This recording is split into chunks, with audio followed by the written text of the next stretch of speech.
Bismillah. Bismillahirrahmanirrahim.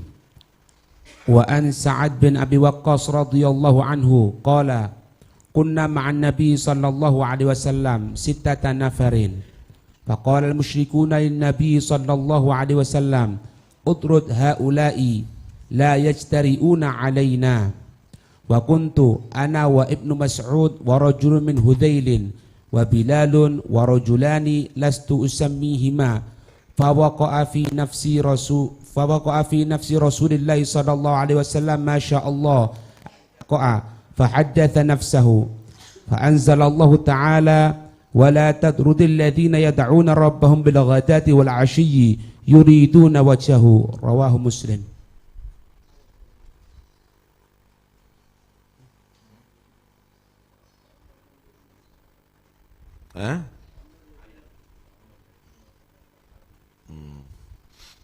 Ayat ma fasatuh.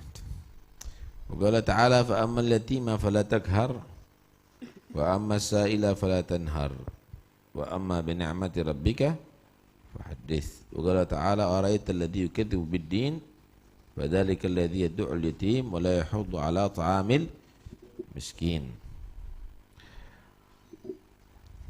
الحمد لله رب العالمين والصلاة والسلام على النور المبين سيدنا مولانا محمد وعلى آله وصحبه أجمعين. أما بعد وبالسند المسلم في كتاب رياض الصالحين قال في باب الملاطفة بالمستضعفين قال الله سبحانه وتعالى في كتابه العزيز واصبر نفسك وأما اليتيم فلا تقهر وأما السائل فلا تنهر.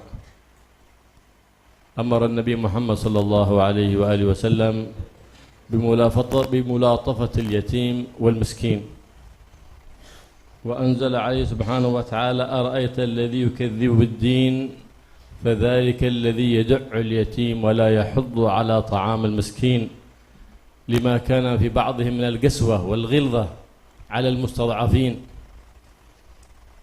فقال فيه أرأيت الذي يكذب بالدين الذي لا يصدق بما بعد الموت من حشر ونشر وجنة ونار. ونزلت هذه في العاص بن وائل السهمي فإنه كان من المستهزئين بالنبي محمد صلى الله عليه وآله وسلم المكذبين به. وقيل نزلت هذه في الجاهل أبي جهل عندما كان وصيا على يتيم وكان قد ظلمه ماله فجاء اليتيم يشكو على حلق أولئك المشركين في مجالسهم فقالوا له استهزاء لا ينصرك إلا محمد ليجعلوا الجاهل يستهزئ بالنبي محمد صلى الله عليه وآله وسلم. فجاء إلى النبي محمد صلى الله عليه وآله وسلم وقال يا محمد إن هذا الرجل ظلمني مالي. فقال قم معي. فقام النبي محمد صلى الله عليه وسلم معه وذهب إلى بيت أبي جهل فقرع بابه وقال أعط اليتيم حقه. فخرج مذعورا فزعا وأعطى اليتيم حقه. فبعد ذلك قالت له المشركون كيف تدعي أنك تريد أن تستهزئ بمحمد وقد دفعنا به إليك ثم تأتي ترتعد وتعطي اليتيم حقه خوفا من محمد؟ قال لقد رأيت حربة عن يمينه وحربة عن شماله ولو لم أعطي اليتيم حقه لهلكت. قيل في ذلك. وقيل أنها نزلت في أبي سفيان. أبو سفيان كان كذلك من الكفار قبل أن يسلم، كان كل أسبوع ينحر جزورين، دوا جزور، أي جملين، ويحبون إكرام الضيف وإكرام الغريب. فجاءه يتيم فقرعه وأبعده بالعصا، فقال أرأيت الذي يكذب بالدين فذلك الذي يدع اليتيم، أي يبعده وينحيه ويضربه ولا يحض على طعام المسكين. ففي هذه الآية في سبب نزولها ذكر هؤلاء الثلاثة الذين نزلت فيهم هذه الآية. Dua ayat tadi itu, wa ammal yatima fala taqhar, anak yatim jangan kamu tindas, wa ammas sa'ila fala tanhar, orang yang minta-minta jangan kamu hardik. Ini bagaimana Allah mengajarkan kepada kita untuk perhatian dan kasih sayang terhadap anak yatim dan juga kepada fuqara wal masakin. Ayat yang lain, ara'aital ladzi yukadzibu biddin. Tidakkah kamu menyaksikan, memandang orang yang mendustakan ajaran, orang yang mendustakan hari pembalasan. Setelah mati, manusia itu akan dibalas di kubur, akan nanti juga dibalas di mahsyar, juga akan nanti dibalas surga atau neraka. Tahukah kamu siapa orang yang menyatakan bohong itu kabar tentang pembalasan? Sifatnya fadzalikal ladzi yad'ul yatim, yaitu orang yang mengusir, tidak senang, sadis terhadap anak yatim. Wala yahuddu ala ta'amil miskin, dan dia tidak tidak menganjurkan orang tadi itu memberikan makan kepada orang miskin. Nah, ayat ini turun dalam beberapa versi sejarah. Pertama, ada yang mengatakan itu turun karena perbuatan As bin Wa'il. As bin Wa'il ini orang yang selalu mengejek Nabi, selalu mengejek agama Allah. Gak ada itu hari kiamat, gak ada itu. Memang As bin Wa'il begitu. Akhirnya Allah membantah. Tahukah kamu orang yang tidak percaya dengan akhirat nih, yang selalu mengejek-ngejek itu akhirat, kehidupan akhirat, ya ini sifatnya. Lihat, mereka sadis terhadap anak yatim, tidak senang dengan membantu orang fakir miskin. Ada yang mengatakan bahwa itu turun ke Abu Jahal. Abu Jahal itu merampas hartanya anak yatim. Ketika diminta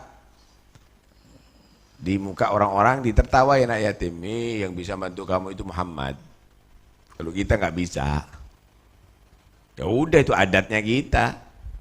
Anak yatim tidak punya apa-apa, kuasai hartanya. Akhirnya benar, anak yatim datang kepada Rasulullah. Saat itu masih di kota Makkah, tentunya masih lemah kekuatan Islam. Datang Nabi, anak yatim datang, gedor rumahnya Abu Jahal. Keluar Abu Jahal, lihat Nabi, gemeter, kaget. Kasih hartanya anak ini, berikan sama dia. Nurut Abu Jahal, diberikan. Diberikan, udah pulang. Akhirnya jadi bahan tertawaan sama teman-temannya. Ya apa ini? Ngomongnya kok nekat, didatangi kok begini kamu Abu Jahal. Kamu nggak tahu Muhammad datang ternyata bawa pasukan bersenjata dari samping-sampingnya. Kalau enggak habis aku, kata dia. Padahal Nabi datang sendiri itu. Ada yang juga riwayat bahwa itu Abu Sufyan sebelum masuk Islam. Abu Sufyan itu senang menghormati tamu karena memang tokoh. Abu Sufyan itu waktu itu sudah menyembelih 2 onta. Datang si yatim sama orang miskin, diusir sama tongkatnya. Diusir sama tongkatnya. Ara'aital ladzi yukadzibu biddin, tahukah kamu siapa orang enggak percaya dengan hari pembalasan? Ya ini, yang ngusir anak yatim. Wala yahuddu ala ta'amil miskin, dan dia tidak mengajak orang itu peduli untuk memberikan makan kepada orang miskin. Ala kulli hal, itulah tiga sifat-sifat orang yang tidak disenangi oleh Allah, dan jangan sampai kita bersifat seperti itu. فكان هذا من مخاطبة الخلق في قوله أرأيت الذي يكذب بالدين فذلك الذي يدع اليتيم ولا يحض على طعام المسكين. ثم جاء الجزاء من الخالق قال فويل للمصلين، ثم ذكر بأوصافهم. كان النبي محمد صلى الله عليه وآله وسلم شديد الرغبة في إيمان أولئك الزعماء، لأن بإسلامهم يسلم كثير من الناس. فذات مرة جلس مع زعماء الشرك فقال لهم أترون فيما أتيت به نقصا؟ أليس ما أتيت به حسنا؟ قالوا بلى. هل فيه عيبا؟ قالوا بلى ليس فيه ذلك. فلما رأى منهم الاستجابة والإقبال على ما يقول طمع في إيمانهم وفي إسلامهم، وهو في ذلك يحدثهم، ورأى أول مرة يرى في ذلك منهم ردا لينا، وكانت فيما مضى ردودهم شديدة وغليظة. فقال فبينما هو كذلك إذ جاء عبد الله بن أم مكتوم فيقول يا رسول الله علمني مما علمك الله. النبي صلى الله عليه وسلم بغى ينتظر شوي، هذا الكلام ما خلص مع الجماعة. يا رسول الله علمني، ليس عدم مبالاة به، لكن إنسان إذا تحدث بحديث مع إنسان لا يقطع ويجاوب على إنسان. أنا أجاوب على السؤال حق هذا، فما ينبغي هذا يسألنا في نفس الوقت وأقطع الجواب وأرد السؤال حق هذا. ويقول علمني مما علمك الله. والرسول الله صلى الله عليه وسلم لا زال مقبل على أولئك، لأنه قد طمع في إيمانهم بسبب لين كلامهم، ولا زال يكرر علمني مما علمك الله، حتى أشار من يقود ابن أم مكتوم قال له يعني أصره لحظة. فنزل قوله سبحانه وتعالى عبس وتولى أن جاءه الأعمى، أن كان من المستضعفين هذا ابن مكتوم. فبعد ذلك إذا جاء إلى النبي محمد صلى الله عليه وسلم يقول أهلا بمن عاتبني فيه ربي. وأولئك الكفار أوضح لهم النبي محمد صلى الله عليه وسلم، لكنهم أبوا إلا العناد والكفر والعياذ بالله. وقد ظهر لهم الحق لكن لم يتبعوا الحق، لأنه لا يتبع الحق إلا من طلب الحق بقلب سليم. أما الذي يتظاهر بطلب الحق وقلبه لئيم لا يتبع الحق، وإن ظهرت له وظهر له الحق كالشمس في ربيعة النهار. من الذي يتبع الحق؟ والذي يوفقه الله للحق واتباع الحق الذي نظر بقلب سليم في الحق ليتضح له الحق. أما من نظر بقلب لئيم كما نظر أولئك المشركون فلم يسعهم إلا الإيمان بالنبي محمد صلى الله عليه وسلم، لكن لما كانت قلوبهم لئيمة وطبع عليها بالران رأوا الحق باطل والباطل حق. هكذا كان النبي محمد صلى الله عليه وآله وسلم لا يسيء للضعيف ولا لليتيم ولا لمن يسأل. الذي يأتي ويسأل كان لا يسأل إلا عن شديد الحاجة، أما الذي يسأل تكثرا فهذا كما قال النبي محمد صلى الله عليه وسلم إنما يسأل جمرا، كأنه تطرح في يده جمر. كان السؤال هذا مذلة منقصة بالجاهلية لا يرتكبها أحد من قبل الإسلام. فلهذا نهى النبي محمد صلى الله عليه وسلم عن السؤال تكثرا. لكن إذا عرفت أنه محتاج وأنت لست في استطاعتك مساعدته فلا تنهره، رده ردا جميلا، تقول العفو الآن لا يحصل معي شيء، سامحنا مهون ما هكذا ردا جميل. وتقول خرج تطرده من عند الباب أو تؤذيه، لا، هذا مخالف لتعاليم النبي محمد صلى الله عليه وآله وسلم في قوله وأما السائل فلا تنهر، فمن نهر سائلا من بابه لم تدخل ملائكة داره، ومن ظلم يتيما لم تدخل الملائكة داره.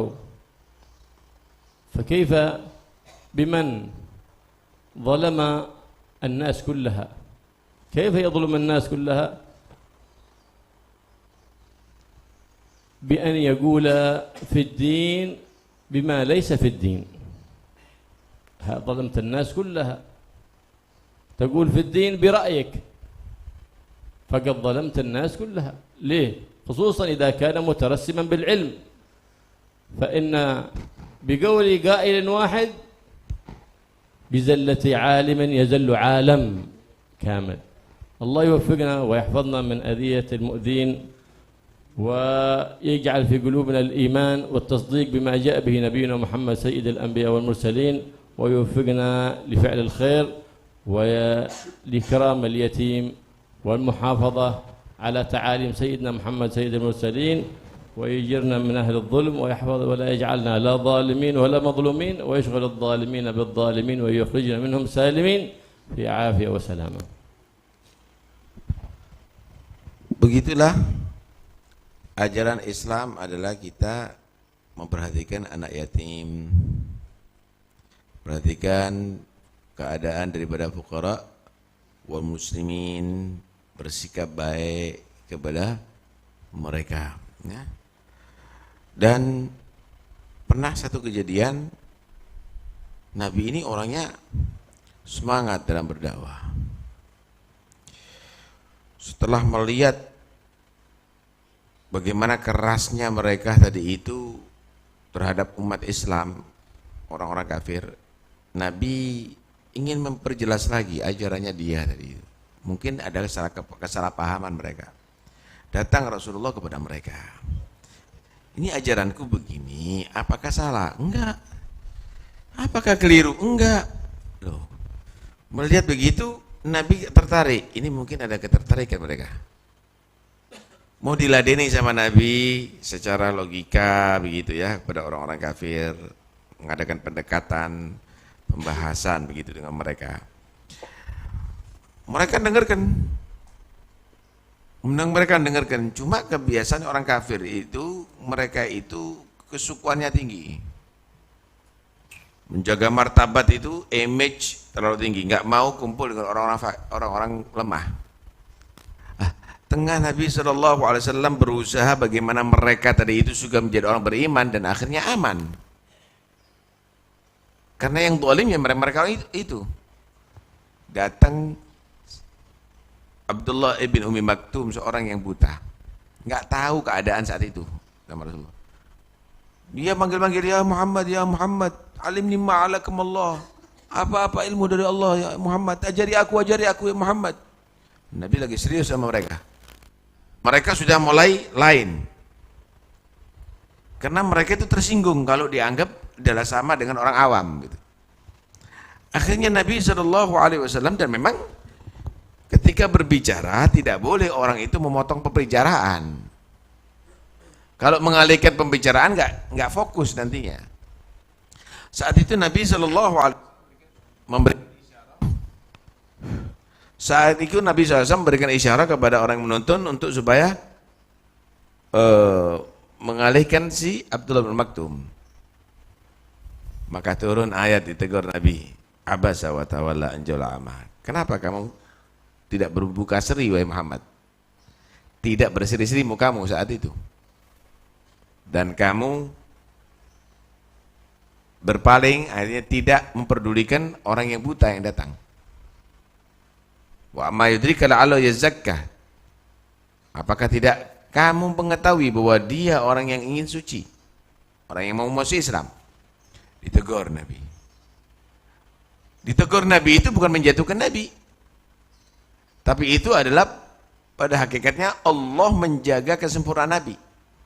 Sebenarnya layak kalau ada orang tadi itu misalnya terganggu ucapannya dengan pembicaraan yang lainnya, itu layak.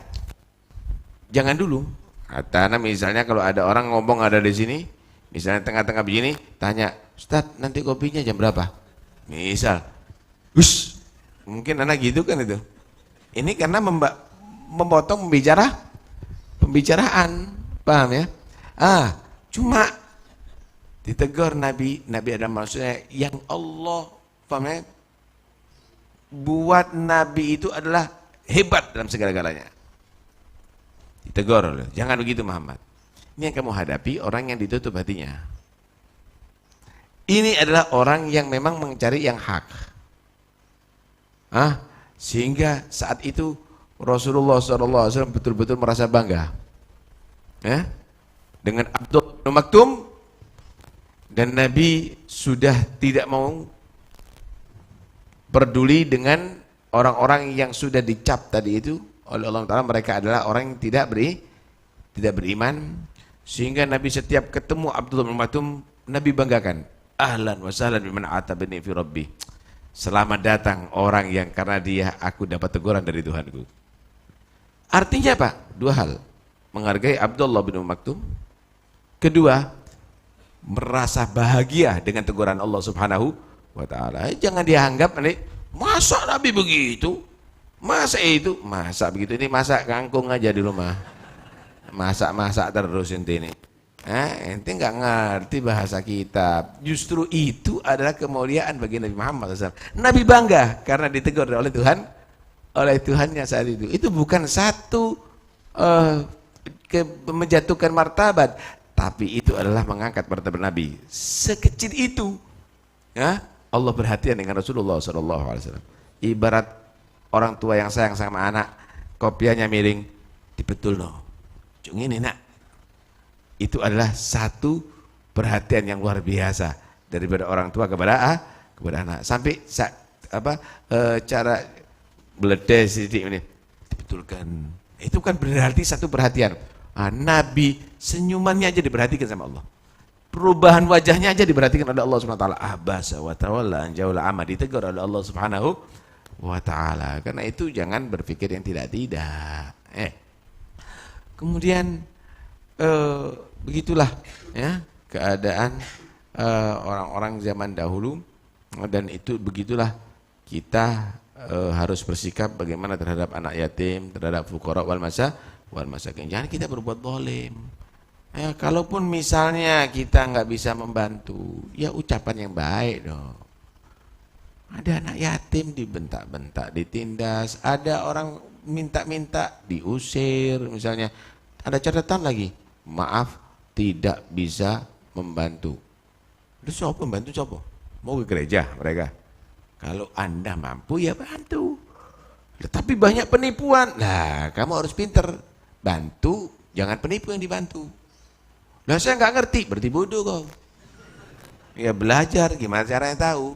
Jangan nanti menuduh ada orang yang betul-betul perlu untuk dibantu, kamu samakan dengan penipu, tambah bodoh lagi nanti. Karena itu jadilah orang baik yang cerdas gitu. Jadilah baik yang cerdas, begitu seharusnya. Jangan sampai ketipu, tapi kamu jangan sampai tidak membantu, begitu. Penipunya juga dibantu untuk jadi orang soleh. Nah, gorogon ayo. Kerja yang benar. Ente datang ke sini sudah minta bantuan, mau nipu ente. Dia nasihati. Bagus jadinya ente, dapat semuanya.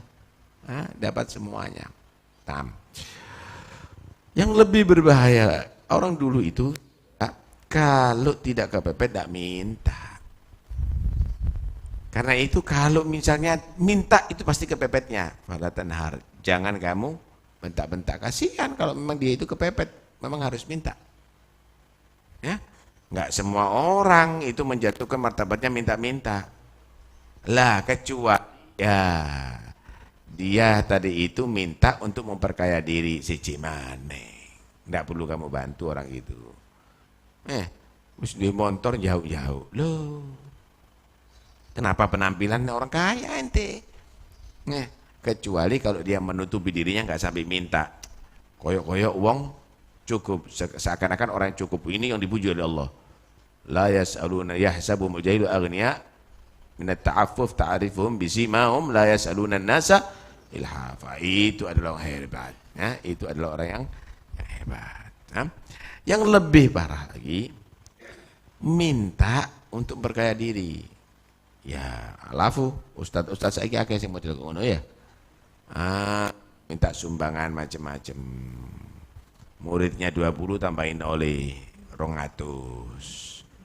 Paham ya? Nanti akhirnya wah, ini orang ya ini termasuk juga diubiddin juga ini, lupa dengan akhiratnya ini. Ya. Dia bakal dipertanggungjawabkan, dia tidak mikir ke sana. Enggak usah minta-minta ente. Nah, saya tambah ya ada di akhir biar gowi kita, ya, keyakinan kita.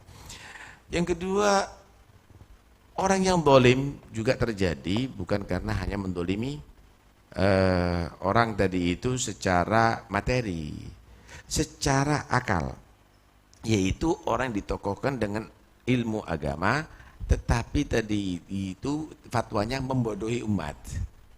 Fatwanya membodohi umat, sehingga umat tadi itu kabur antara hak dan yang batil. Ini lebih dolim ini.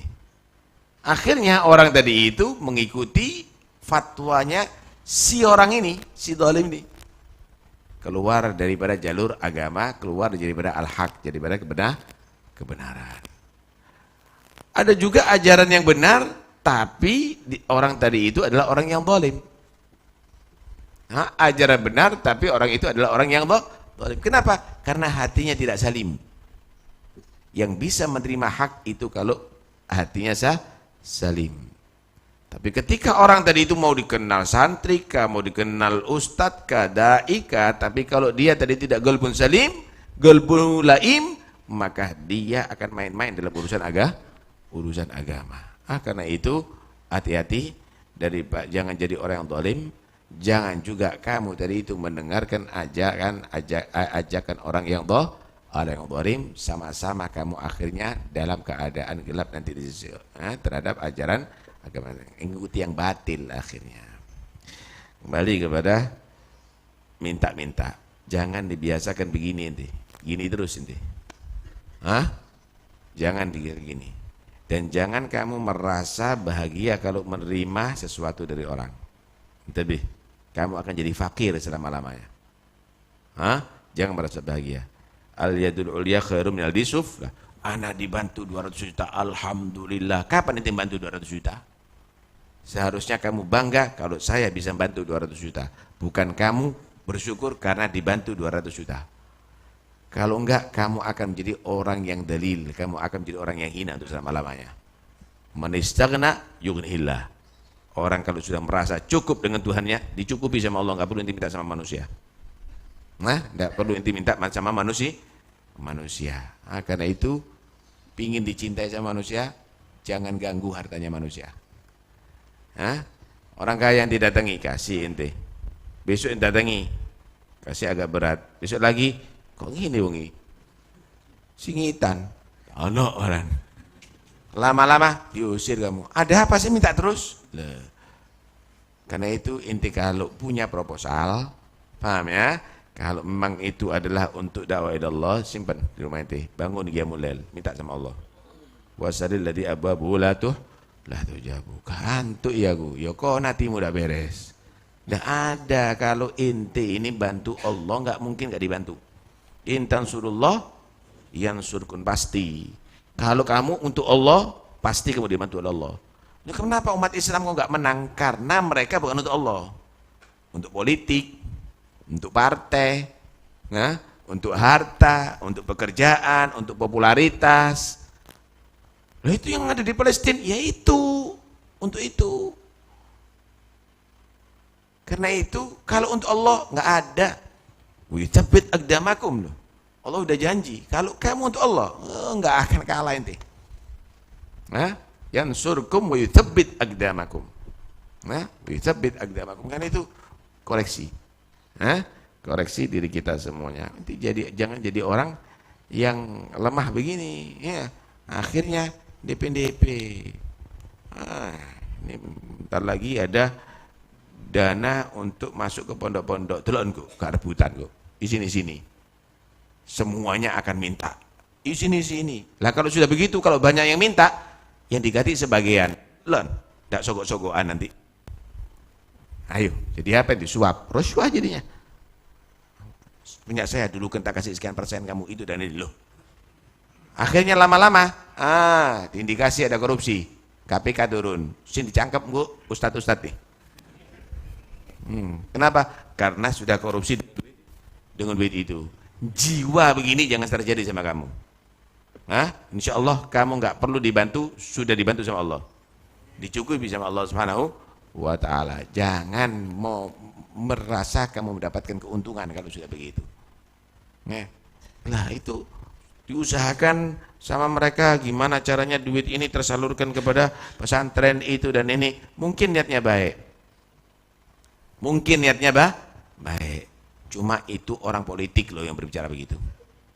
Khawatirnya untuk kepentingan politiknya lebih besar, bukan untuk membantu pesantrennya. Kenapa? Masuk pesantren ada suara dari situ. Masuk pesantren ada dukungan, ada di situ. Alhasil, paham ya? Di sini kita harus menimbang. Paham ya? Mana yang lebih manfaat, mana yang lebih madarat. Prinsipnya darul mafasid muqaddam ala jalbil masalih. Harus didahulukan bagaimana kita selamat daripada kita beruntung tapi berisiko. Paham tuh? Wallahu a'lam bishawab. Ya Allah. Tak perlu dipertanyakan, wis jelas.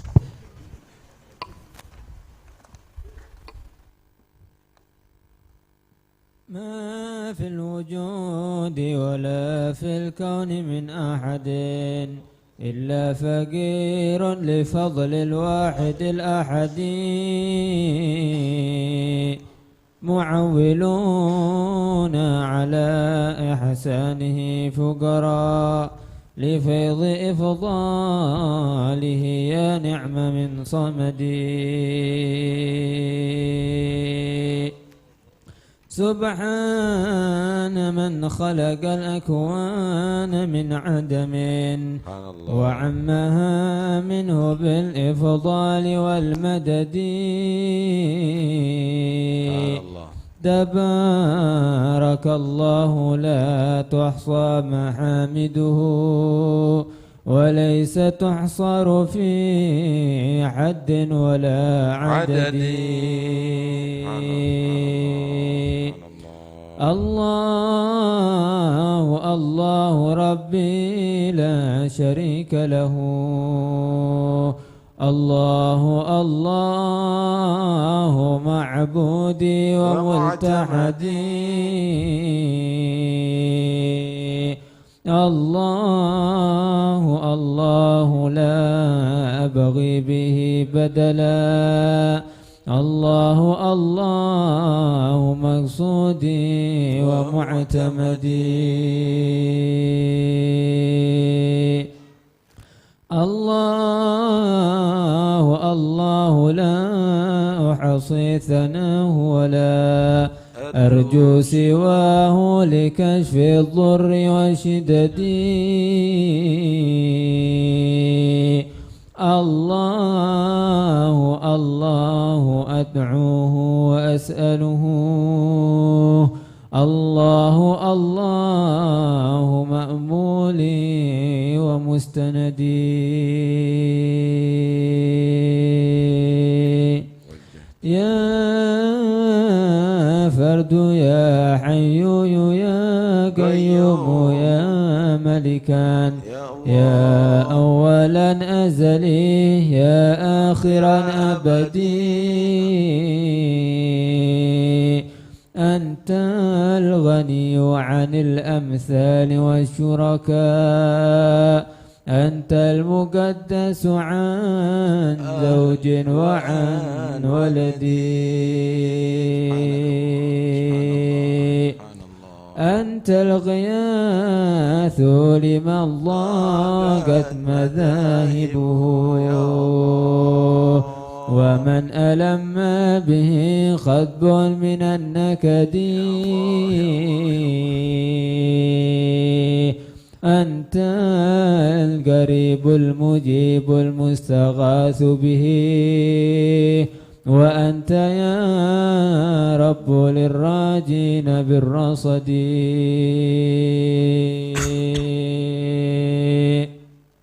أرجوك تغفر لي أرجوك ترحمني أرجوك تذهب ما عندي من الأودي أرجوك تهديني أرجوك ترشدني لما هو الحق في فعلي ومعتقدي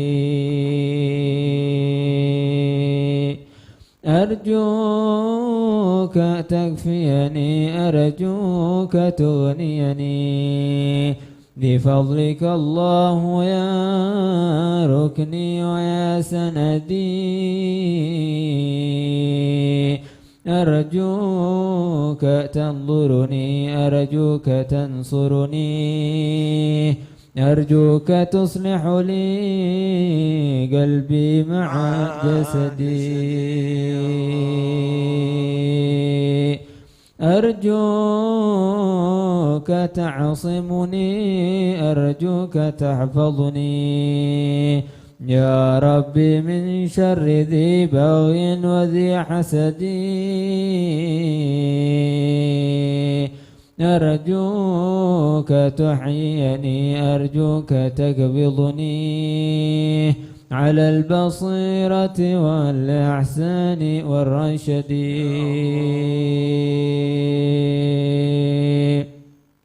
أرجوك تكرمني أرجوك ترفعني أرجوك تسكنني في جنة الخلد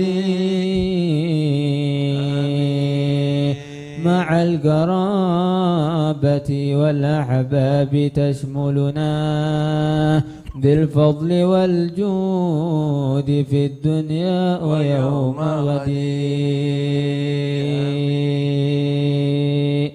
وجهت وجهي إليك الله مفتقرا لنيل معروفك الجاري بلا أمد وجهت وجهي إليك الله مفتقرا لنيل معروفك الجاري بلا أمد ولا برحت أمد الكف مبتهلا إليك في حالي الإملاك والرغد وقائلا بافتقار لا يفارقني يا سيدي يا كريم الوجه خذ بيدي والحمد لله رب العالمين. اللهم صل أفضل صلاة على أسعد مخلوقاتك سيدنا محمد وعلى آله وصحبه وسلم معلوماتك ومداد كلماتك كلما ذكرك وذكر الذاكرون وغفل عن ذكرك وذكره الغافلون.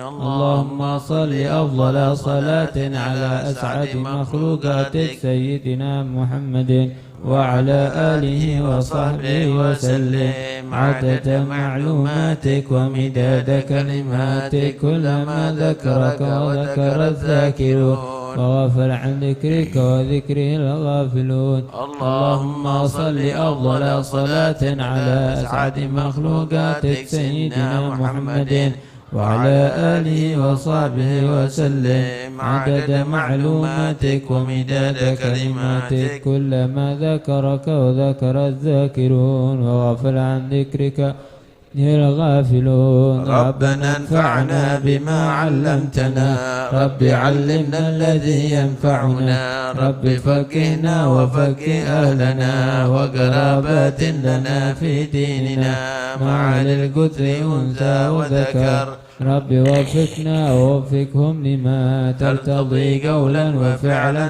كرما يرزق الكل حلالا دائما وأخل أتقيا علماء نحظى بالخير ونطفى كل شر ربنا واصلح لنا كل شؤون وأقر بالرضا منك العيون واقض عنا ربنا كل الديون قبل أن تأتينا رسل المنون واغفر واستر أنت أكرم من ستر وصلاة الله تغشى المصطفى من إلى الحق دعانا والوفا بكتاب فيه للناس شفاء وعلى الأهل الكرام الشرفاء على صحب مصابيح الورر اللهم اهدنا بهداك واجعلنا ممن يسارع في رضاك ولا تولنا وليا سواك ولا تجعلنا ممن خالف أمرك وعصاك وحسبنا الله ونعم الوكيل ولا حول ولا قوة إلا بالله العلي العظيم.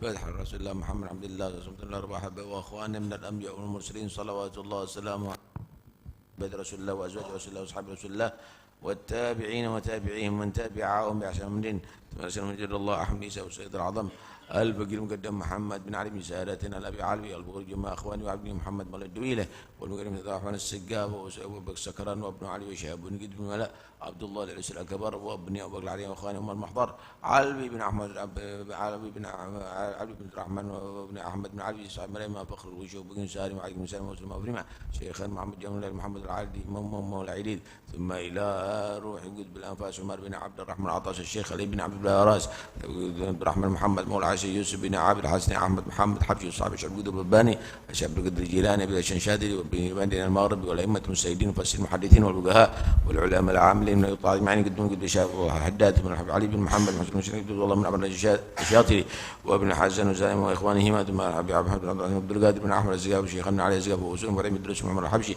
علي بن حسن عطاس أبو بكر بن عطاس أحمد بن حسن عطاس وأصولهم وفروعهم محمد بن الزقاف أبو اليوم بن على حالة أرواح مما يشعر هذه مغربها ثم إلى أرواح أولياء تسعة ثم إلى أصحاب حضر المقام الحبيب جعفر والزقاف سيد الوار والزقاف وأصولهم وفروعهم حضر بدر سابقا ولاحقا ومصنف الكتب الإمام السيوطي والإمام المحلي والإمام النووي زين الدين المريباري ووالدنا ولكم وأمواتنا وأمواتكم وأموات المسلمين الله توشر المغفرة من الجنة وأن الله يختم وأن الله سبحانه وتعالى يرزقنا وإياكم طول العمر معكم الصحة والعافية أتام الظاهرة الباطنة الحسية والمعنوية وسلنا حسن حمر المسلمين وهدينا ويجمعنا وكفينا من شر مصائب الدنيا والدين ورزقنا وإياكم كمال الإخلاص واليقين وأن الله سبحانه تحمل غلقات قلوبنا ويوليها بالأسرار والأنوار واجعل كل أبرار الأخيار قرة عين سلم واختار ويغفر ذنوبنا سر عيوبنا فرجعنا كروبنا واصلح قلوبنا واقضي حوائجنا ومطالبنا ويسر أمورنا مع الراحة لقلوبنا أبداننا والسلام العافية في الدنيا ودنيانا وعلى هذه يقنا صالحا ونسلف الآباء ومنا وأصلحنا ومنا وأصحب الوقت وإمام زمان في مثل الساعة ونويناهم وقصدنا طلبنا وإلى حضرة النبي محمد صلى الله عليه وسلم الفاتحة. بسم الله الرحمن الرحيم.